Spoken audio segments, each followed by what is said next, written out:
Big news की शुरुआत PM Modi के ब्राजील दौरे के साथ करेंगे, जहां रियो डी जेनेरियो में आयोजित ब्रिक्स सम्मेलन में हिस्सा लेने के बाद अब पीएम मोदी ब्राजील की राजधानी ब्रासिलिया में, जहां ब्राजील के राष्ट्रपति लूला डी सिल्वा के साथ द्विपक्षीय वार्ता हुई है, जिसमें trade, defence, energy, space technology और हेल्थ समेत कई मुद्दों पर चर्चा हुई।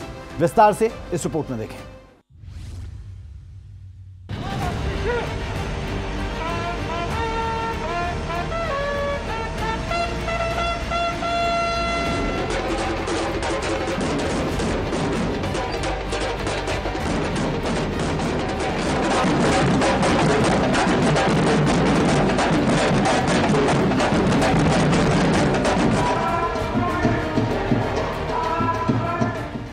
प्रधानमंत्री नरेंद्र मोदी ब्राजील की राजधानी ब्राजीलिया पहुंचे हैं, जहां पीएम मोदी का शिव तांडव और भारतीय सांस्कृतिक नृत्य से स्वागत किया गया।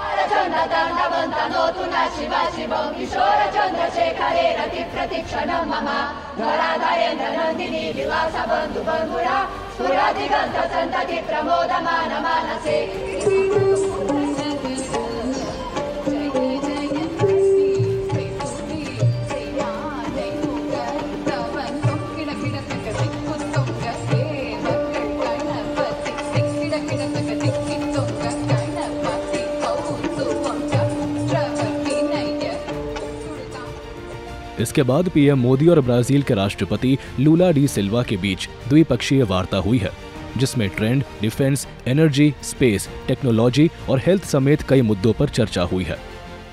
इससे पहले सोमवार को पीएम मोदी ब्रिक्स सम्मेलन में हिस्सा लिया, जहां उन्होंने पर्यावरण, जलवायु सम्मेलन और वैश्विक स्वास्थ्य जैसे मुद्दों पर चर्चा की।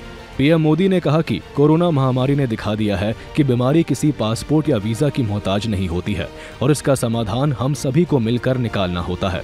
वहीं रविवार को ब्रिक्स समिट के पहले दिन की बैठक में पीएम मोदी ने आतंकवाद के मुद्दे पर चीन और पाकिस्तान को बिना नाम लिए घेरा।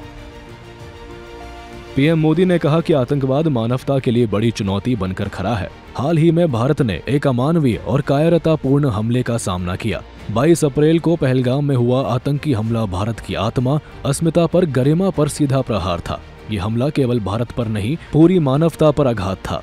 इस दुख की घड़ी में जो मित्र देश हमारे साथ खड़े रहे, जिन्होंने ये समर्थन और संवेदना व्यक्त की, मैं उनका हार्दिक आभार व्यक्त करता हूँ। आतंकवाद की निंदा हमारा सिद्धांत होना चाहिए, सुविधा नहीं। अगर पहले ये देखेंगे कि हमला किस देश में हुआ, किसके विरुद्ध हुआ, तो ये मानवता के खिलाफ विश्वासघात होगा।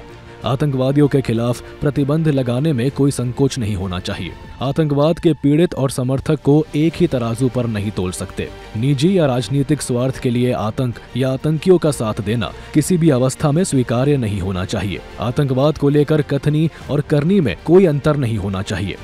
पीएम मोदी ने अपने इस बयान से एक तीर से दो निशाने साधे हैं। पहला पाकिस्तान पर दशकों से आतंकवाद को बढ़ावा देता है और दूसरा चीन है, जो आतंकवाद के विरुद्ध खड़े होने की बात तो करता है, लेकिन हर मौके पर पाकिस्तान को बचाने का प्रयास करता है। लेकिन अब दुनिया चीन और पाकिस्तान दोनों के इस चाल को समझ चुकी है और यही वजह है कि जब ब्रिक्स देशों का ज्वाइंट स्टेटमेंट जारी हुआ तो उसमें पहलगाम हमले की निंदा की गई और आतंकवाद के प्रति जीरो टॉलरेंस की नीति पर प्रतिबद्धता को दोहराया गया।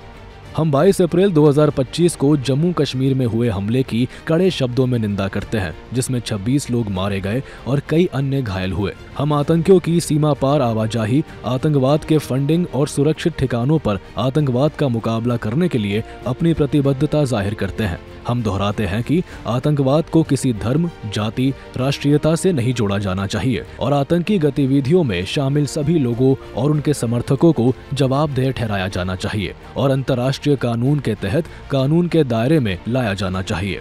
आतंकवाद के लिए जीरो टॉलरेंस सुनिश्चित करने और आतंकवाद का मुकाबला करने में दोहरे मापदंडों को अस्वीकार करने का आग्रह करते हैं। ब्रिक्स देशों का ये बयान बताता है कि आतंकवाद के मुद्दे पर भारत की चिंता को अब दुनिया स्वीकार कर रही है और मजे की बात यह है कि इस बार चीन भी पाकिस्तान को नहीं बचा पाया है। बता दें कि पीएम मोदी 2 जुलाई से 10 जुलाई तक 5 देशों की यात्रा पर है। सबसे पहले पीएम मोदी घाना पहुंचे थे, इसके बाद त्रिनिदाद एंड टोबैगो और फिर अर्जेंटीना का दौरा किया और अब 3 दिवसीय ब्राजील दौरे पर है। यहाँ से पीएम नामीबिया जाएंगे। ब्यूरो रिपोर्ट, सूर्य समाचार।